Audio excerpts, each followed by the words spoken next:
The landscape was unexpected. They were now ploughing through a field of tall, dark grass. It was difficult to see anything, as the only surrounding light was provided by the large moon and distant twinkling stars in the rich blue velvet sky. "How is anyone supposed to find their way around here?" shouted Freya shakily to Gio as they bounced over the undergrowth. "It's not something I'm well versed in. I don't make a habit of even talking about this place, let alone visiting. Requiem?" "Hey, look, I may be from Southgate, but that doesn't mean we all know how to get to the Cathedral of Damnation."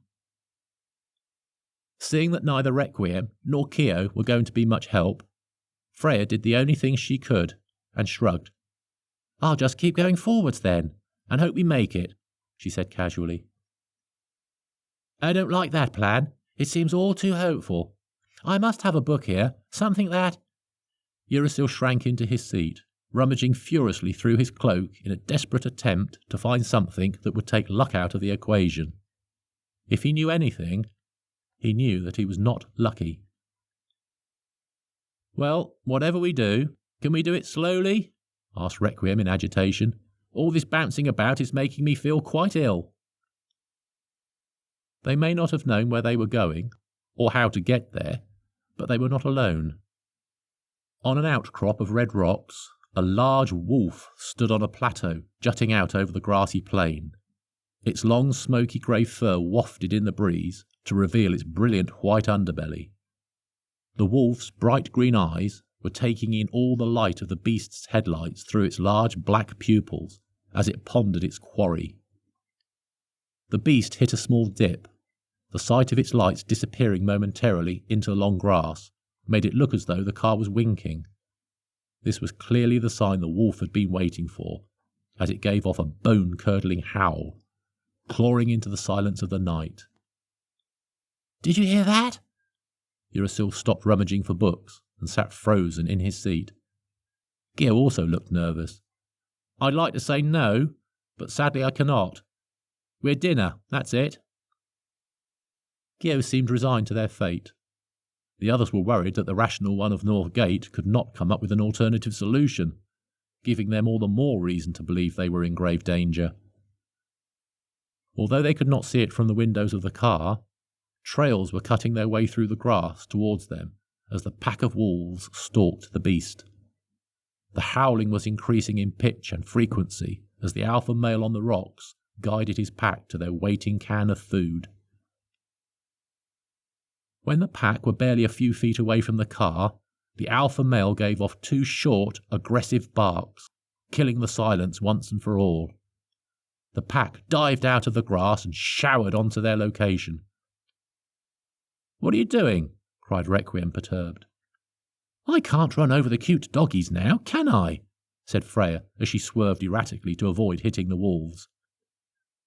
"Have you noticed that these cute doggies have completely surrounded us and have intimidatingly sharp teeth?" asked Requiem, who, if he backed up in his seat any further, would be sitting in Gio's lap. The wolves shepherded the car. Freya had no choice but to turn in the direction the wolves were going, for fear of crushing them under the beast's hungry wheels. The car was like a stone in a stream, at the mercy of the ebb and flow of the wolves. Gio broke out of his rigid fear. "Where's that ball of string? I'm sure Havoc would love to play with this lot." "Good idea. Freya?" By this point, Urasil was game for any plan, no matter how half-baked it may be. "I don't have it," she replied innocently. "Freya, you can do a lot of things with us, but don't lie," retorted Requiem, equally keen not to get eaten by wolves. "What I meant was, I don't have it to give to you. Is that better? They haven't hurt us thus far, and if things go bad, I'm sure we can press that button again and scare the life out of them. For now, let's just go with the flow." Gio sat back in his seat and crossed his arms with a satisfied look on his face, bordering on proud. "Very good, Freya. Very zen." "I hate to question this enlightened way of thinking, but let's say this flow is taking us to a cliff edge," suggested Urasil. "That trumps Freya's point." Gio shot out of his seat and reached for the button. "Floor it, Freya!" As a struggle over the button ensued, the beast burst out of the grass and onto a black marble courtyard, causing the wolves to break off and peel away. Freya slammed on the brakes to stop just short of a black obelisk at the centre of the courtyard. Turning to the others, she said, "See, I'll accept your apology in the form of gifts later." "Do you think it's safe to get out?" whispered Urasil, as he pressed his face to the window, straining to see.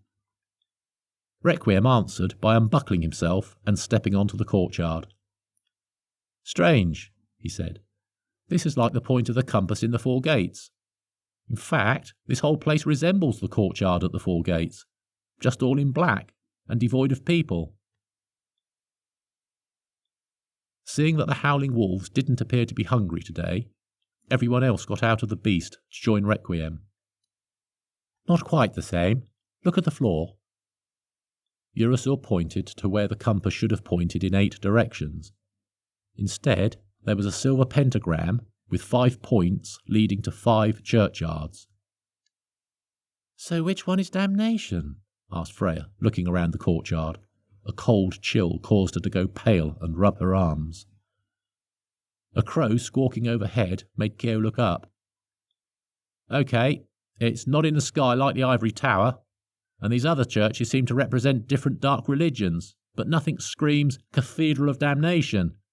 Not that I really know what I'm looking for, you understand." Requiem sighed and grabbed the obelisk.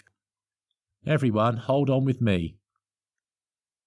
The beast seemed to know what was going to happen next, and roared off into the distant moonlight. Once everyone was holding the obelisk, Requiem shut his eyes and channeled energy into it. A wave of force radiated from the obelisk. The ground rumbled, cracks streaked across the marble, and Freya screamed as they were thrust into the air. "What is this?" called Urasil, even more ashen than usual, as the air rushed past them in their rapid ascent to the stars. "This isn't an obelisk. It's the tip of a spire," shouted Requiem. "We just have to hold on a little longer." The huge structure splintered the marble courtyard as it rose from the depths.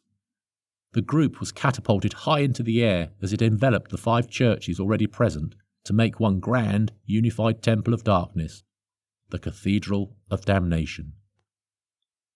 "It has to be said, pretty cool," said Keo, as he looked down at the Gothic behemoth that sprawled below them.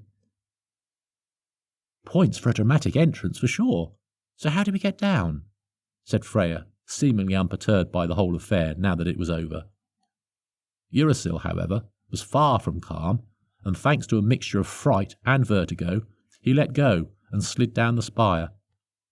Suddenly, a wolf pounced from a neighbouring tower, gently grabbing Urasil's cloak in his teeth. The wolf carried Urasil in his mouth as he bounded down from tower to tower.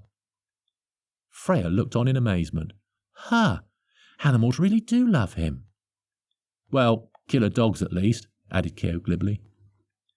"When in Rome, come on," said Requiem as he let go of the spire to follow the same fate as Urasil. Even though she could fly, she just couldn't resist. Freya leapt from the spire to be caught by a wolf and guided down. Keo gulped. He doubted very much that there was a wolf strong enough to carry him, but he had no choice, and so let go of the spire. As he tumbled in freefall, 4 wolves jumped out of towers, and, each grabbing a limb, they carried Keo down together. Breathing deeply, Keo chuckled as he realised he was happy to be in the jaws of several deadly animals. The wolves laid Keo on the floor with his friends and gave a howl as they leapt into the darkness and disappeared. "You see? Don't you just want one of those cute doggies for your very own?"